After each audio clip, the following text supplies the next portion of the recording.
আসসালামু আলাইকুম। প্রিয় শুভাকাঙ্ক্ষী এবং আমার বাংলাদেশি ভাই বোনেরা সবাই কেমন আছে? আশা করি এই মুহূর্তে আজকে আপনার 29 তারিখ 29শে মার্চ। আশা করি আপনারা সকলেই ভালো এবং সুস্থ আছেন। আমি ব্যাংককের একটি ব্যস্ততম রাস্তায় হাঁটছি। আমার প্রয়োজনে আমি একটা জিনিস খুঁজতেছি, হাঁটছি, চিন্তা করলাম আপনাদের সাথে একটু কথা বলি আর আপনাদের এই ব্যাংককের ব্যস্ততম শহরের একটা সাইডের কিছু দৃশ্য আপনাদের মাঝে তুলে ধরি, এই কারণে এই ভিডিওটি করা। আচ্ছা, দেখতে দেখতে কিছু কথাও বলি। অ্যাকচুয়ালি ব্যাংককের বড় বড় প্রাসাদ, বড় বড় শপিং মল, বড় বড় নাইট মার্কেট, স্ট্রিট ফুড, অনেক কিছু আছে এখানে আপনার মনোমুগ্ধ করার মতো। আর সৌন্দর্য তো আপনার অপরিসীম, অসংখ্য সুন্দর ব্যাংকক। ব্যাংককের প্রতিটি জায়গা এত সুন্দর, আপনি দেখলে অবাক হবেন। তারপরেও আমি তো আর সব জায়গা ঘুরে দেখাতে পারবো না, কারণ আমার হাতে অত একটা সময় নেই। আমি আসছি এখানে এক সপ্তাহের জন্য। এক সপ্তাহের মধ্যে আমি যা পারতেছি ঘুরতেছি এবং আপনাদেরও দেখানোর চেষ্টা করছি। আর সবগুলো জায়গা আমি ভিডিও করতে পারি না, তার জন্য দুঃখিত, কারণ সব জায়গা ভিডিও করার মতো সময় হাতে থাকে না।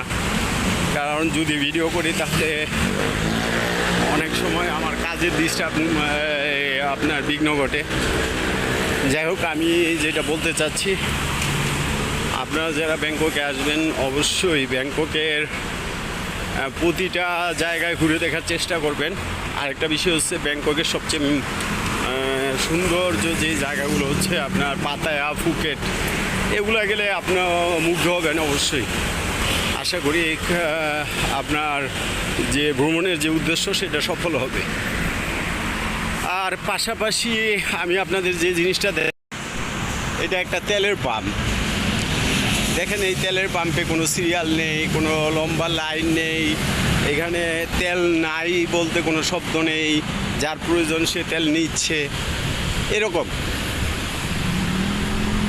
তবে আমাদের দেশে কেন জানি ইদানিং দেখতেছি, আমি প্রায় 1 মাসের উপরে হয় দেশের বাহিরে ট্রাভেলে আছি, মানে তেলের জন্য গাড়ি বন্ধ হয়ে আছে, গাড়ি চলছে না, এমন দৃশ্য আমার চোখে পড়েনি। তো যাই হোক, এই বিষয়ে না যাই।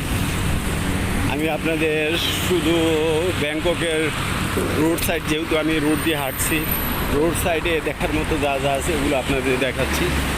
আর গতকালকে একটা পার্কে গেছিলাম, পার্কটার নাম হচ্ছে ট্রু পার্ক। ওইটা অনেকটা টাইম ওইখানে ছিলাম, ভালো লাগছে। আমার সম্ভবত একদিন সারাদিন যদি কেউ ট্রু পার্কে ঘুরে, তাহলে সারাদিন ঘুরে ওই ট্রু পার্ক ঘোরা শেষ হবে না। সেটার সাথে আপনার আরও অনেক কিছু আছে ওইখানে, শপিং মল আছে, ব্যাংক আছে, মানি এক্সচেঞ্জ আছে, সব আছে, সব এভরিথিং ওইখানে। আসলে দেখার মতো অনেক কিছুই আছে। যাই হোক, যারা সুকুমুলিতে আসবেন এই জিনিসগুলো অবশ্যই উপভোগ করবেন। আর আমার একটা জিনিস যে সবচেয়ে বেশি চোখে পড়লো, সেটা হচ্ছে ব্যাংককে আমাদের দেশে যে ঘুঘু পাখি, অসংখ্য ঘুঘু পাখি, এবং ওরা মানুষকে ভয় পায় না, মানুষের কাছে আসে এবং মানুষের পাশে বসে একদম। খুব ভালো লাগে এই বিষয়গুলো। যাই হোক, যারা ব্যাংককে আসবেন ঘুরবেন, মজা করবেন, এনজয় করবেন, পাশাপাশি সময় মতো প্রতি ওয়াক্তে নামাজ আদায় করবেন।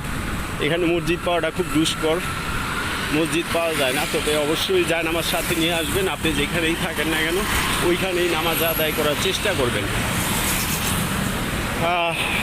আর কি বলবো, আপনারা সবাই ভালো থাকবেন, আমার জন্য দোয়া করবেন। আমিও আপনাদের জন্য সবসময় দোয়া করি। আর সবাই দোয়া করবেন এবং ভালো থাকবেন। আর আরেকটা বিষয় হচ্ছে, আমার সাথে আছে আপনার শিয়াব, এই যে শিয়াব। আচ্ছা শিয়াব, ব্যাংককে থাইল্যান্ডে আসার পর তোমার অনুভূতি কেমন কেমন লাগছে এখানে? আমার মতে অনেক, আপাতত বাংলাদেশে তো অনেক ভালো। বাংলাদেশ আমাদের অনেকটা ভালো। বাংলাদেশে চুরি বাটপারি শেষরানি এই সম্বন্ধে ভয় থাকা লাগে। এখানে সাথে সেফলি মনে করতেছি যে মনে হচ্ছে নিজের কান্ট্রিতে আছি, নিজেরই আছি, কোনো ভয় নাই, কোনো টেনশন নাই, যেভাবে খুশি চলতেছি কারো কোনো মাথা ব্যথা নাই। আর এখানে মানুষ তারা পর্যাপ্ত পরিমাণে আমাদের সম্মান করে, এটাই সবচেয়ে আপনীয় বিষয়। আর আমাদের বাংলাদেশে আগেটা দুইটা গালি, তারপরে হয় কথা, এই হচ্ছে আমাদের বাংলাদেশের কথা। বাংলাদেশ আমি পছন্দ করি না। আল্লাহ যদি ক্ষমতা দিতে হয় তাহলে আমি বাংলাদেশ ছেড়ে দিতাম। আচ্ছা কি বলেন? শিয়াব, আমরা তো আজকে 4 দিন হয় ব্যাংককে আছি, কেমন লাগে তোমার কাছে? আমার কাছে খুব ভালো লাগতেছে। আমার মন